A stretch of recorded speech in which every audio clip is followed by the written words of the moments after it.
back here with one more reaction video, ladies and gentlemen. I got a 4th of July banger for y'all.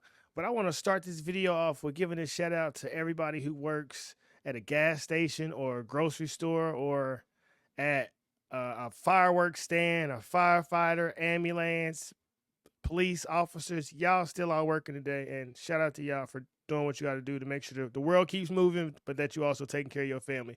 With that being said, there's a question that is asked a lot, and it's why do black people keep voting Democrat over and over and over and over and over again? And I think I may have found the answer for you, ladies and gentlemen. With that being said, if this is your first time to the channel, get on in here, park that whip, take your shoes off, get comfortable. As I love to say, we are simply spirits encased in human flesh. That's all I promise.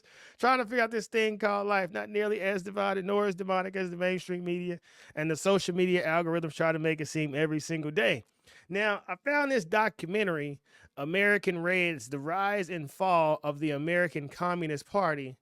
And about the 20-minute mark, something very interesting is said that I just know the masses of people need to hear.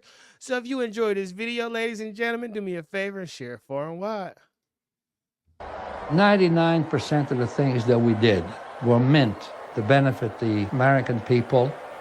I was proud of the fact that we were active on so many different fronts, especially the racial antagonism between whites and blacks in the country.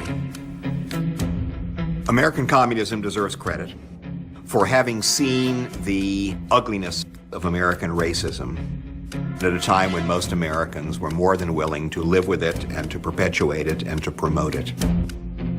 They opposed racism in ways that no political party had ever done before in the 20th century. Мне не давали руки. Это потому, что я негр.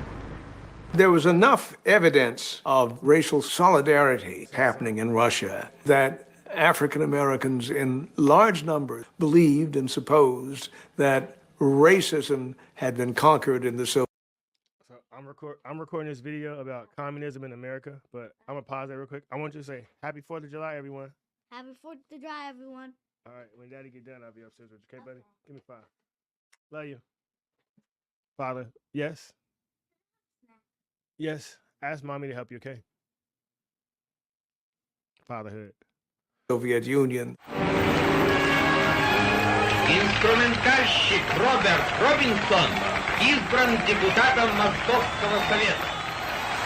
African Americans who came to work in Russian factories were warmly welcomed.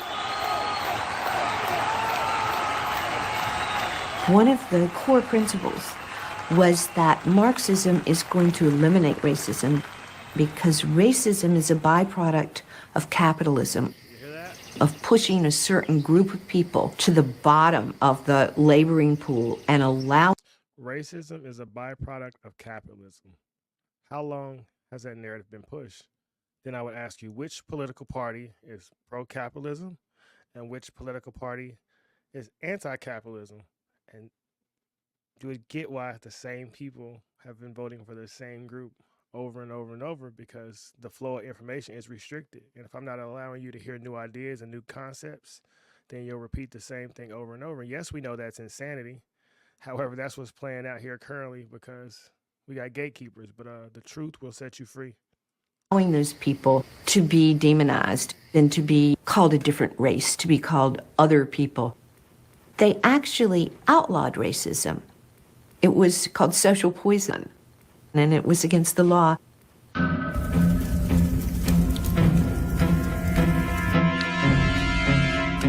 To combat the virulent racism in America, the Comintern directed the American Party to champion the cause of African Americans.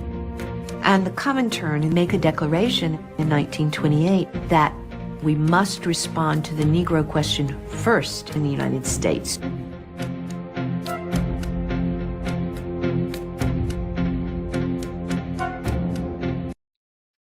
You see that right there? This narrative has been pushed for an extremely long time. So when you have so many black people who don't believe in Christianity and that are anti-capitalism, this message isn't new. And instead of saying that these people are dumb or ignorant, you have to show them a different way of living. As Tupac said in Changes, it's time to change the way we think, change the way we eat, change the way we treat each other. But if you're not shown new ideas, then you're going to keep running back to what's comfortable. So I'm just putting this information out there so we can all see how to fight against the propaganda. Because if you go down the street and ask 10 people what's propaganda, 9 of them will have no idea what it is. And they tell them that they cannot be good communists unless they are anti-racist communists. They're actually committed to bringing black people into the Communist Party. So think about all of the young kids that are joining Antifa, right? They think they on the side of good. Think about all of the people who was a part of Black Lives Matter. They thought they was on the side of good. And I'm watching Kamala Harris and Taraji P. Henson quote, "Not like us." And it's like, man, anything that gets put out there for the culture, they hijack fast as hell. Why? Because we own your art. See, you got to pay attention to how they manipulating the masses of people so you don't fall victim to the propaganda. This is inclusion right here. I was known in those days as a race man because I was concerned with bettering the lot of my people. One day I saw a black man, white man, working together, selling the Daily Worker, and each of them saying that lynching should be abolished. I concluded that this was the hand to shake. I joined the Communist Party because of this. Winston joined the efforts of the Communist Party to free 9 black youths in Alabama, sentenced to death on the false charge of raping 2 white women. Random question I want to throw out there. Maybe somebody can answer it.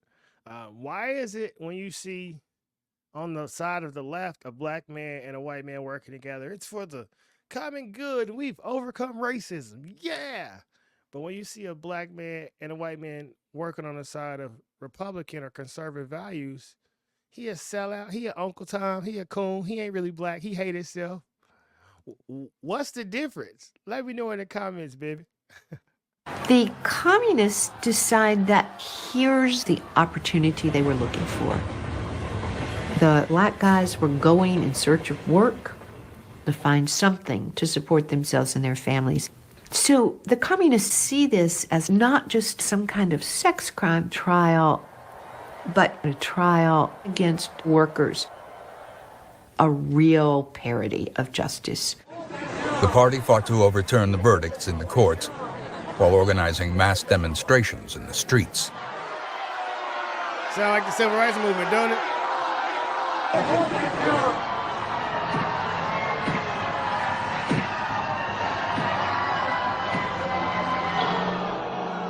The Supreme Court ultimately reversed the convictions, and all the youths were eventually set free. Really, the Communist Party saved our lives. If it don't be for the Communist Party, we the ones that killed the 10th of July in 1931. That's true. Now, in 1931, you have a black man saying if it wasn't for the Communist Party. And in 2024, the whole BET Awards is shaped around the Democratic Party. Now, I ask you, which political party has communist values and principles? Which political party has always had communist values and principles? See, it's not really hard to see why this group of people votes the way they do once you get into studying history. Like I said a lot, the average person has never heard of Manning Johnson, who was in charge of the New York Communist Party, who left to say, hey, this ain't for the benefit of our people. This is to destroy us. And you should go read his book, Color, Communism, and Common Sense. You should go check out his farewell speech, just also on here. And just study black communist movements in America and watch how much information you find. Like it's mind-blowing how many documentaries are out there, how many books is out there. But this is the information that they keep us away from. They just put the Sexy Red in front of us and the Folios and the Young and Aces and the Megan Thee Stallions. And we be so caught up in the entertainment and the beef that real life is passing us by. And I'm not disrespecting none of those artists because the art that they create is beautiful. However, if they was moving from their higher self and not their lower self, they putting out art that align with Malcolm X, Frederick Douglass, Booker T. Washington, Ida B. Wells, Madam C.J. Walker, Jack Johnson, Huey P. Newton. But the propaganda and the brainwashing is working pretty well. As we can see, we got young boys killing each other on a daily basis. And we know these are the same young boys that was getting their diaper changed, that was learning to walk, that was going to preschool, that was learning to ride a bike. And we get manipulated throughout the life to destroy ourselves. And I'm just saying, slow down on running to the narrative of the world. And whenever you're on the side of the masses, it's time to pause and reflect. And what I see coming from the world is communism, death, and destruction. And so I'm deciding to walk in the side of faith and fear and studying for myself and thinking for myself and eating healthy and drinking water and taking vitamins and stretching and getting in touch with my creator. Because no man is your friend, no man is your enemy, but every man can be a teacher if you allow them. But what are you consuming? Proverbs 23:7, as a man thinketh in his heart, so is he. Are you consuming the low vibration entertainment given to you by the mainstream media that's slowly killing you on a daily basis? Or you looking through this massive information, reading books like this, that's helping you grow and evolve in this thing called life? The choice is yours. We all have free will. Hopefully this video gets millions and millions and millions of views, because this is a question that people ask all the time. Why do Black Americans keep voting Democrat? Why do they keep voting Democrat? Well, if you would like to know, propaganda works really well. And the media is owned. I mean, look at the BET Awards once again. You show me a rap group, a rap R&B singer, you show me any one of them that's not a parrot for the Democrat Party. And Malcolm X said, these people not leaders. They're entertainers. They puppets. But until you read for yourself and think for yourself, you will always be a political football. And I'm not telling you to be Republican from head to toe, top of the ticket. Because where you live, your school board, it may be a better Democrat than a Republican. Your mayor may be a better Democrat than a Republican. That's up to you to find out and you to exercise your option of choice. But knowledge makes a man unfit to be a slave. Thanks for consuming my art, and understand you got a light inside of you. The reflection you see in me it's you. God gave us all a gift, and I'm just sharing mine with the world. And you know what you love to do, and you know what's important to you. And we all have been lied and told that we cannot do more because of where we come from or our skin color or if our parents weren't married or whatever lies the world have given to us. When God creates each one of us, he created us perfect. Think about how well your lungs work, your knees work, your ankles. And they might not be the best if you're a little older, but you get what I'm saying. The point is, when you pop out of mama, you are perfect. When you develop it inside of mama, you are perfect. But yet when you come out, you lose faith and you use trust and you want to control everything. The whole 9 months you was inside of mama, you sat back and let God do his thing, and now you want to have so much control. Step back. Relax. Keep planting the seeds. Keep giving the proper water and proper sunlight, and one day God will give you a beautiful garden. I love you all, baby. Enjoy your holiday. We outie. Peace.